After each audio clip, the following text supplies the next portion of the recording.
Hello friends, मेरा नाम जगविंदर है। चलिए इस वीडियो में हम डिस्क स्पैनिंग के बारे में जानते हैं। तो हमने लास्ट वीडियो में देखा था कि हमने अपनी एक मशीन सेटअप कर ली जिसमें हम कुछ नंबर ऑफ हार्ड डिस्क हमने लगा ली, 4 नई हार्ड डिस्क लगा ली और उसके बाद अब हम डिस्क स्पैनिंग का प्रैक्टिकल परफॉर्म करके देखना चाहते हैं। जैसे कि आपको पहले बताया था कि डिस्क स्पैनिंग एक ऐसा मेथड है जिससे कि आप एक ही वॉल्यूम को मल्टीपल डिस्क के ऊपर स्पैन करवा सकते हैं। इसको यूज करने का, इसको बनाने का मेथड हम देखते हैं। तो उसके लिए हमने एक सर्वर इंस्टॉलेशन कर रखी है। तो हम अपने सर्वर के ऊपर आ गए हैं और सर्वर पे मुझे डिस्क मैनेजमेंट ओपन करना है। तो डिस्क मैनेजमेंट ओपन करने के लिए या तो हम कमांड टाइप करें disk mgmt.msc या फिर हमारा सर्वर मैनेजर जो है यहाँ से भी हम स्टोरेज में जाके डिस्क मैनेजमेंट में जा सकते हैं। तो जो भी मेथड आप यूज करना चाहें उस मेथड को यूज करके आपको डिस्क मैनेजमेंट तक पहुंचना है। disk mgmt.msc यहाँ पहुंचने के बाद जितनी भी मेरी हार्ड डिस्क हैं वो यहाँ पे आपको दिख रही हैं कि कौन कौन सी हार्ड डिस्क है, जिसमें से डिस्क 0, डिस्क 1 हमारा सी ड्राइव है जिसमें 20 GB का NTFS पार्टीशन बना हुआ है और ये हेल्दी है। सिस्टम बूट प्राइमरी पार्टीशन है, इनके एक्टिव है क्योंकि इसी से ही बूट करता है हमारा सिस्टम।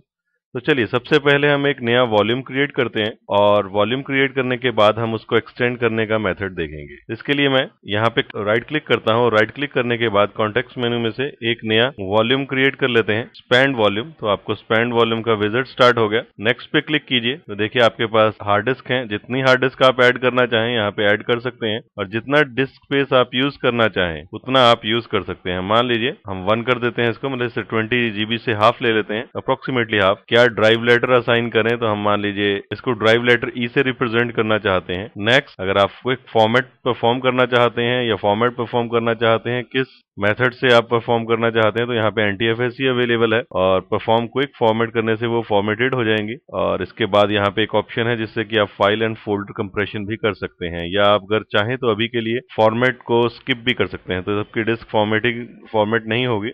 नेक्स्ट करते हैं और फिनिश करते हैं।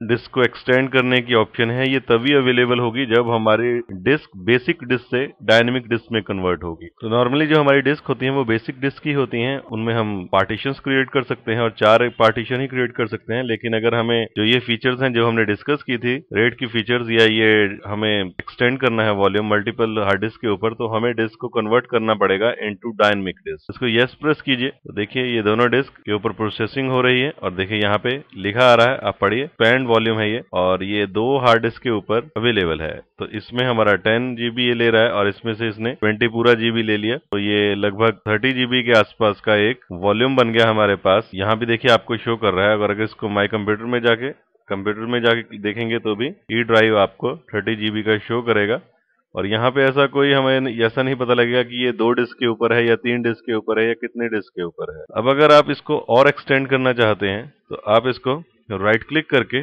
यहाँ से आप एक्सटेंड कर सकते हैं। तो एक्सटेंड करने के लिए जो भी आप हार्ड डिस्क यूज करना चाहें, मान लीजिए थर्ड हार्ड डिस्क का हमें कुछ स्पेस यूज करना है, इसको ऐड करवाते हैं और ऐड करने के बाद मान लीजिए इसका हम 10 GB के अप्रोक्सीमेट इसको यूज करना चाहते हैं, तो नेक्स्ट प्रेस करते हैं, फिनिश प्रेस करते हैं। तो थर्ड डिस्क को भी वो ऑप्शन दे रहा है, इसको भी डायनेमिक में कन्वर्ट करना पड़ेगा, तो इसको भी यस प्रेस करते हैं। तो देखिए अब ये जो ई वॉल्यूम है इसको भी रिफ्रेश कर देते हैं, तो जो ई वॉल्यूम है हमारा लगभग 40 GB के आसपास हो गया है और ये 3 हार्ड डिस्क के ऊपर है, डिस्क 0, डिस्क 2 और डिस्क 3 के ऊपर। तो इस तरीके से अगर हमारी ये ई ड्राइव यहाँ पे जो हमारी डिस्क 0 है ये फुल हो गई है या हमारी डिस्क 2 फुल हो गई है, तो इस तरीके से हम एक्सटेंड अपने वॉल्यूम्स को कर सकते हैं। इसी तरीके से आप वॉल्यूम्स को श्रिंक भी कर सकते हैं। तो देखिए अगर हम राइट क्लिक करते हैं तो यहाँ एक ऑप्शन है श्रिंक वॉल्यूम। तो अगर आप श्रिंक करना चाहते हैं वॉल्यूम को, तो एक क्वेरी कर रहा है और अपनी तरफ से एक सजेशन दे रहा है और इसको हम अगर श्रिंक प्रेस कर दें तो देखिए ये उतना वॉल्यूम आपका हटा देगा। हमने देखा कि किस तरीके से हम एक वॉल्यूम को